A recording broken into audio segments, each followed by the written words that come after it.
प्रिय मित्रों, सुप्रभात। अज मैं थोड़े कन्ने सहकारी समिति के है, ਇਹਦੇ उद्देश्य, ਇਹਦੇ फायदे, बनाने का तरीका ते कन्ने रजिस्ट्रेशन कराने का तरीका दसना चाहना। शुरुआत च मैं ग्राईं इलाके च कृषि ते अन्य व्यवसाय कन्ने जुड़ी दी पैसे की समस्या उपर कुछ खास पहलू ते परिस्थितियां साझा करना चाहना। पहली परिस्थिति, साढ़े देश के ग्राईं इलाके च छोटा किसान ते अन्य व्यवसाय कन्ने जुड़े दा व्यक्ति कई प्रकार के जोखिम ते शोषण का शिकार रहिंदा है। फसल की सही पैदावार वास्ते किसान की धन, खाद, बीज, कीटनाशक दवाइयां ते कृषि यंत्रे की सही समय, सही मात्रा ते सही दाम की आवश्यकता पौंदी है। इहदे कन्ने उसी मौसम, बरसात, सुके ते अन्य प्राकृतिक आपदाओं का भी सामना करना पौंदा है। फसल पैदावार का सही रेट लेना भी किसान वास्ते एक भारी समस्या है।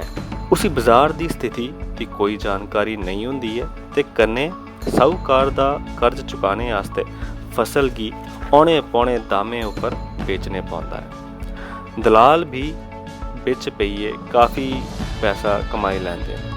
दूई बखी बड़े बड़े काश्तकारें कोल शैल पैसा, जानकारी, मूलभूत सेवा ते कन्ने सुविधा होने की वजह कन्ने सफल बेचने च किसी प्रकार की कठिनाई नहीं होंदी।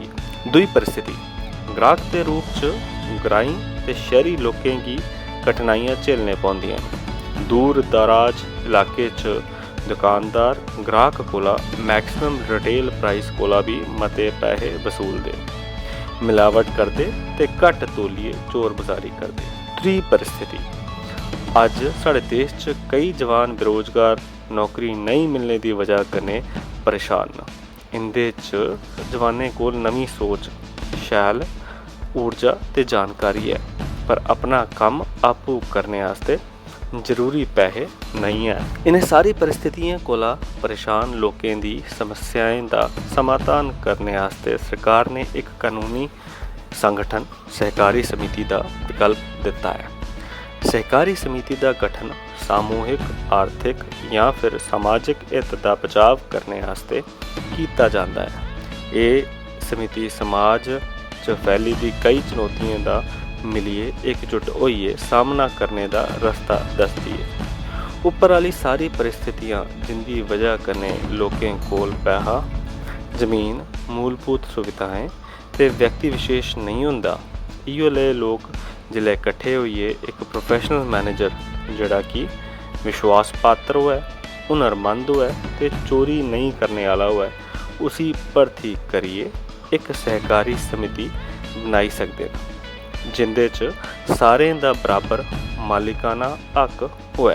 सहकारी समिति एक खुली ते अपनी मर्जी कोला सदस्यता ते कन्ने सीमित संसाधने वाले लोकें कोला प्रजातांत्रिक प्रणाली कन्ने नियंत्रित आर्थिक ते सामाजिक उद्देश्य की प्राप्ति करने वास्ते बनाई गई दी संस्था है।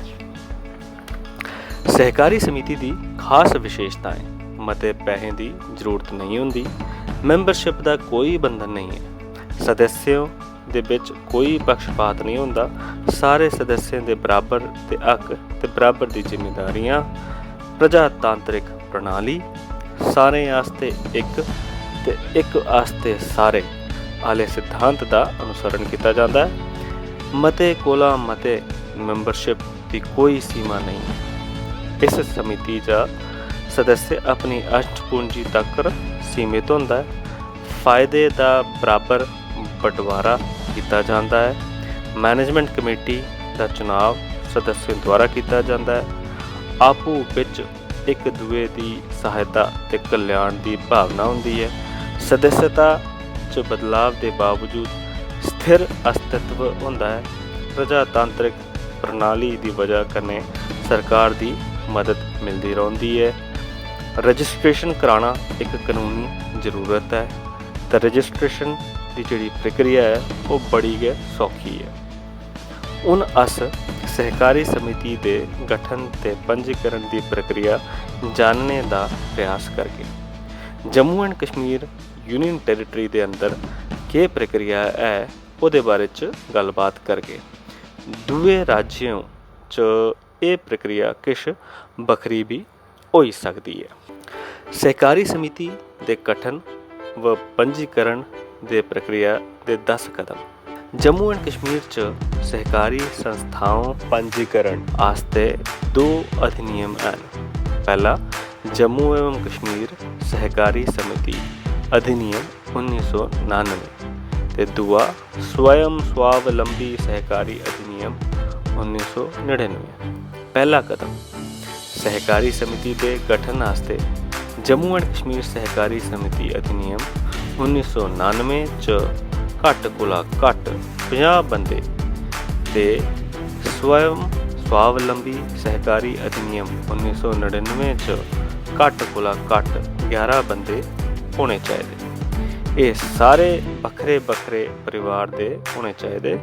कन्ने गै इनका एकजुट होना बड़ा जरूरी है। दूआ कदम सारे लोग जिहड़े कि समिति बनाने की इच्छा रखते हैं वो सारे मिलिए अपनी एक मैनेजमेंट कमेटी का चुनाव करते हैं।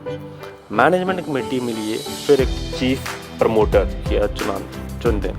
त्रीया कदम अपनी सहकारी समिति का नाम फाइनल करना, सारे सदस्यों की सहमति करनी। चौथा कदम सहकारी समिति की नियमावली का निर्धारण उपविधियां यानी कि बाय लॉज मसौदा तैयार करना।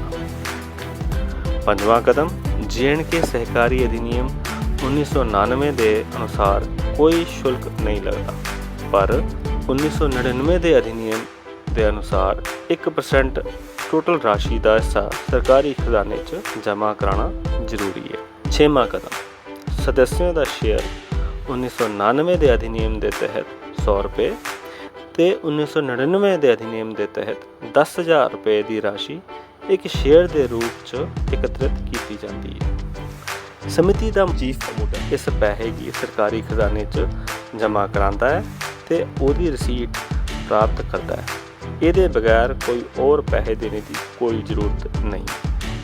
7वां कदम उपर आला सारा काम करने के बाद समिति का मुखिया एक एप्लीकेशन दे कन्ने सारे डॉक्यूमेंट्स अपनी ब्लॉक च असिस्टेंट रजिस्ट्रार की जमा कराई उठता है। 8वां कदम समिति के रजिस्ट्रेशन आस्ते समिति के मुखिया की असिस्टेंट रजिस्ट्रार के दफ्तर च जाइए 4 कापियां सारे डॉक्यूमेंट्स की जमा कराना जरूरी है। समिति की रजिस्ट्रेशन कोला पहले हुई दी सारी बैठकें का ब्यौरा सदस्यों द्वारा बाय लॉज पर हस्ताक्षर, सारे सदस्यों द्वारा घोषणा पत्रों पर हस्ताक्षर, सारे सदस्यों द्वारा द आई कार्ड फोटो करने जमा कराना जरूरी है। सारे सदस्यों की लिस्ट करने समिति के कम्मे की भी लिस्ट जमा कराना जरूरी है। रजिस्ट्रेशन की रसीद, सदस्यता शुल्क की रसीद, ये सारिया चीज़ां जमा कराना जरूरी है। स्वयं स्वावलंबी सहकारी अधिनियम 1999 के अनुसार कुछ और डॉक्यूमेंट्स भी जमा कराने होंगे, जियां डोमिसाइल या स्टेट सब्जेक्ट की अटेस्टेड कापी, मैंबर की बाय लॉज ते रूल बुक उपर हस्ताक्षर वाली कापी, आर्टिकल ऑफ एसोसिएशन का मसौदा। 9वां कदम असिस्टेंट रजिस्ट्रार सारे डॉक्यूमेंट्स की चेक करिए अपनी एक रिपोर्ट बना देगा ते ठीक होने ऊपर उसी डिस्ट्रिक्ट के डिप्टी रजिस्ट्रार की सौंपी उड़ दे। 10वां कदम सारे डॉक्यूमेंट्स ठीक होने पर सहकारिता द्वारा समिति का रजिस्ट्रेशन प्रमाण पत्र जारी किया जाता है। उसके बाद सहकारी समिति अपना कार्य आरंभ करी सकती है। ये सहकारी समिति उन राष्ट्रीय सहकारी विकास निगम कोला आर्थिक सहायता प्राप्त करी सकती है। अगर और मते आर्थिक सहायता की जरूरत होए तो एक प्रपोजल बनाइए, उसी अपने क्षेत्र के कॉरपोरेशन के दफ्तर या फिर सीधे हैडकुआटर च भेजी सकते हो। ये ही सहकारी समिति के उद्देश्य, फायदे ते पंजीकरण के तरीके। मता धन्यवाद।